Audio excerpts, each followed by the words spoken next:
부동산 상품이 우리나라랑 지금 시세도 다르고 좀 차이가 나는 것 같고 네. 덜 올랐다라는 취지의 말씀을 주셨던 것 같고 수익률은 그러면 어때요? 이렇게 보시면 돼요. 도쿄 같은 경우 사실 수익률이 썩 높지는 않아요. 타워맨션을 봤을 때 뭐 잘 받으면 실질 수익률이 3%에서 4% 정도로 보시는 3, 게 4%? 합리적이고요. 타워맨션 중에서 굉장히 고가의 타워맨션은 좀 상대적으로 수익률 2%대라고 보셔야 돼요. 우리나라도 보면 고가 상업용 빌딩이라던가 고가 주택 같은 경우는 수익률로 접근하지는 않아요. 그런데 이제 가격 상승률이나 이런 걸로 보는데 요즘처럼 고금리인 상태에서는 수익률을 신경을 안 쓸 수는 없네요. 일본의 대출 금리가 상당히 저렴합니다. 일본 사람들과 아니면 해외 외국인 투자가들에 적용하는 금리는 좀 차이가 나는데요. 일단 그 외국인 개인 투자가들에게는 대출이 거의 불가능하다고 보시는 게 맞을 거예요. 한국의 신한은행의 계열을 쌓인 SBJ가 네. 현지 법인인데 뭐 그런 경우는 약간 특수성을 발휘할 수는 있을지 몰라도 기본적으로는 개인이 아니라 법인에는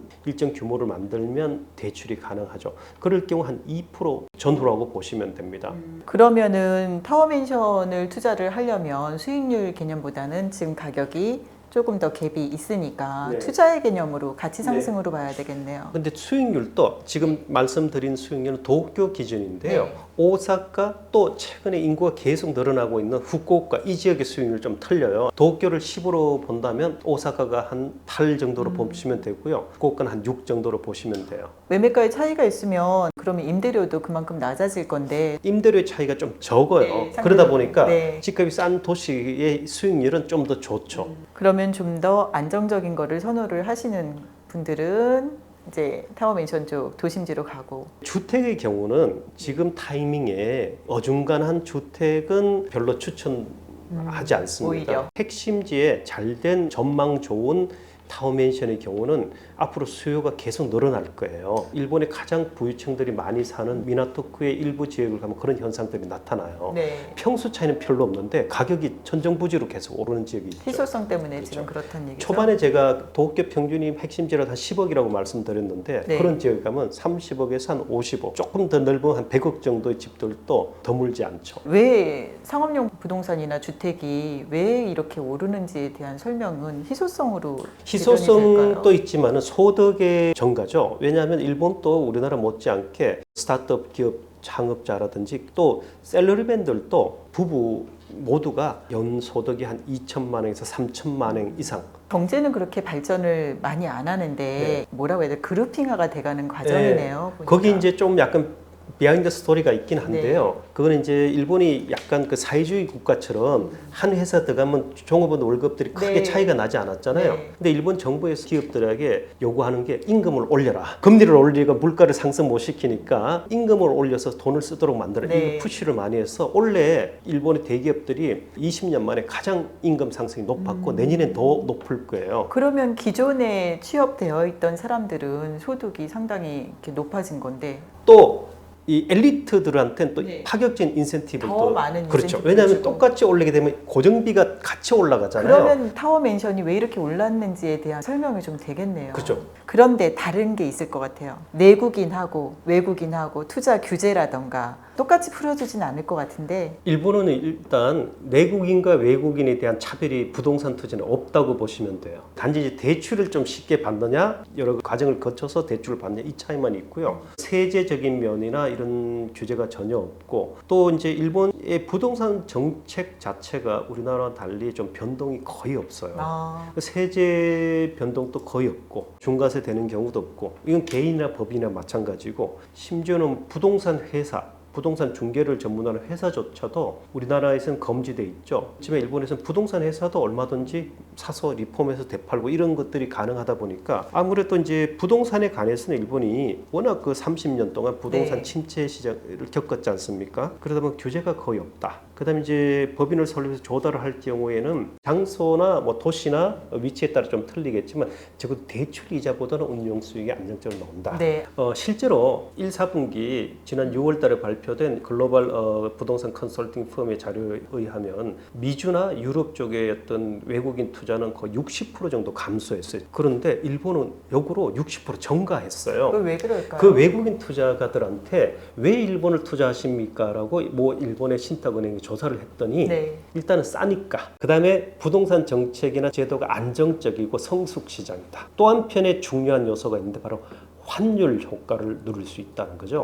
지금 엔저가 1달러에 890원대죠. 굉장히 이거는 그 일본의 실질적인 어떤 엔화의 가치에 비해서 절하되어 있다고 봅니다. 미국이 주단 글로벌 금리 인상 올해로 거의 끝이 아닐까. 그렇게 되면 또 일본도 수입 원자재의 어떤 물가 부담 때문에 약간 금리 정책을 완화하지 않을까라는 기대감이 상당히 높아지고 있어요. 그렇게 되면 엔화 가치가 올라가잖아요. 부동산 가치가 오르지 않더라도 엔화 가치가 오르면 거기서 또 외국인들은 상대적으로 환차익의 이익도 볼 수 있으니까 투자가 늘어나고 있다고 보시면 돼요. 그래서 지금 폭발적으로 지금 들어오고 있군요. 그렇습니다. 일본 부동산 시장에 이제 투자를 하려면 어떤 도시에 투자하는 게 가장 안정적이고 지금 말씀하셨던 그런 집가 상승도 노릴 수 있고 일본에서는 외국인들이 투자할 수 있는 도시는 저는 네 곳이라고 봅니다. 먼저 투자의 70% 이상이 발생되는 도쿄 지역이죠. 그 다음에 오사카라고 생각하고요. 3대 도시는 나고야입니다만은 한국 분들한테 그렇게 투자가 유망하지 않다고 봐요. 아무래도 좀 낯설죠. 의외로 일본의 그 지방 도시긴 한데 후쿠오카 상당히 유망하게 보고 있어요. 그거는 저뿐만 아니라 글로벌 어떤 부동산 컨설팅 펌의 어떤 레포트를 보더라도 이 후쿠오카를 상당히 유망하게 보는 이유가 후쿠오카는 일본 남단 큐슈 지역의 수도 역할을 하는 거라서 유일하게 일본에서 가장 많이 늘어나는 도시 중에 하나가 바로 후쿠오카예요. 두 가지가 있어요. 일단 후쿠오카는 2,300만 명 정도 인구가 되는 큐슈 지역의 어떤 서울이에요. 큐슈의 구마모토나 미야자키, 가고시마 이렇게 사시는 분들이 막바로 대도시를 가는 게 아니라 일단 후쿠오카를 가보자.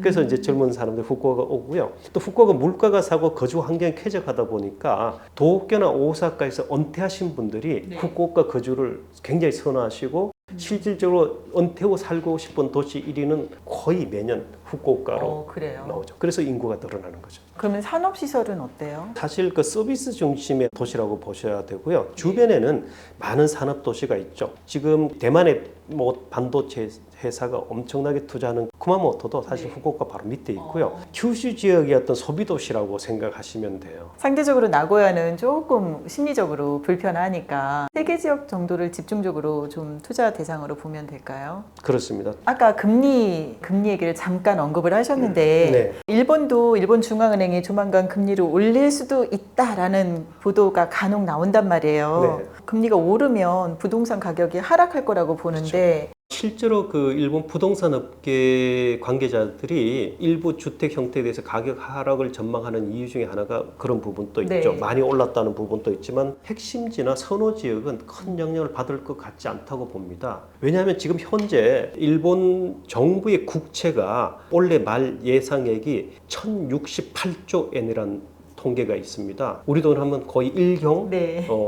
여기에 1%라고 하면 거의 10조 엔이에요. 지금 환율로 하더라도 90조의 부담이 늘어나요. 일본 정부 세수를 생각하면 경기를 떠나서 감당이 되지 않아요. 그러니까 일본은 버블 경제 이후에 계속 저금리 정책을 써오다 보니까 1% 정도만 올려도 상당히 영향은 있지만 사실 절대적인 금리 수준을 보면 높지가 않죠. 그래서 제 생각입니다만은 일본 BOJ가 금리 정책을 완화하더라도 실질 금리는 많이 올라야 0.5에서 1% 수준이라고 보고 있죠. 우리처럼 뭐 4, 5%가 오르는 경우는 불가능하다고 그것도 봅니다. 단기간이 아니라 아주 점진적일 거죠. 그렇지 않으면 이제 그 국채를 다시 일반 민간은행에 되팔지 않으면 힘든 금리 인상 가능성은 미국도 그렇지만 일본도 역시 마찬가지로 희박하다라고 볼 수 가능성은 있겠네요. 있죠. 가능성이 있고 그 조그마한 금리 차이에 엔화는 또 반등폭이 클 겁니다.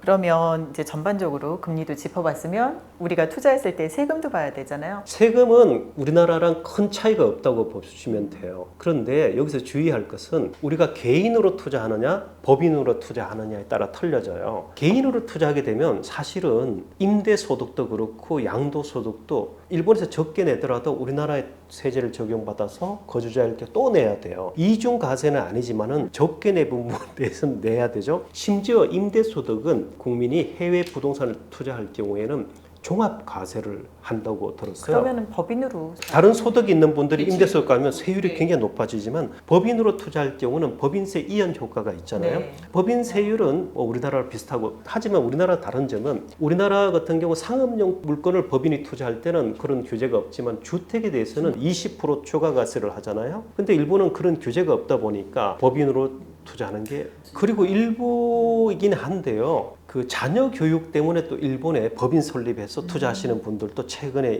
늘어나고 있어요. 미국도 그렇지만 일본도 일단 한국 안에 없으면 관리가 힘들어요. 일본에서는 부동산 관리 회사가 상당히 일반화돼 있어요. 규모가 큰 곳은 자체적으로 리노베이션을 해주고 관리해주고 임대료를 받아서 세금 낼 거 다 내고 남은 금액 소유자들에게 또 송금해주고 이런 서비스를 해주는 데는 뭐 많으니까 그거는 이제 보통 임대료의 한 5% 정도 아무래도 이제 그런 서비스를 제대로 해주는 부동산 회사를 만나는 게 중요하죠. 아, 그럼 마지막으로 일본 부동산에 투자하시려는 분들이 굉장히 많잖아요. 현지에 굉장히 익숙하신 분 입장에서 당부의 말씀이라던가 주의해야 될 점들? 뭐 두 가지 정도 말씀드리고 싶은데요. 우리나라도 집을 살든지 일단 상당히 공부를 많이 하잖아요. 일본도 좀 많이 알아보셔야 됩니다. 지역이나 도시나 이런 것들에서 고민을 좀 해보시고요. 심사숙고해서 여러 의견을 들으시고 하시는 게 첫째 중요하고요. 두 번째는 좋은 물건을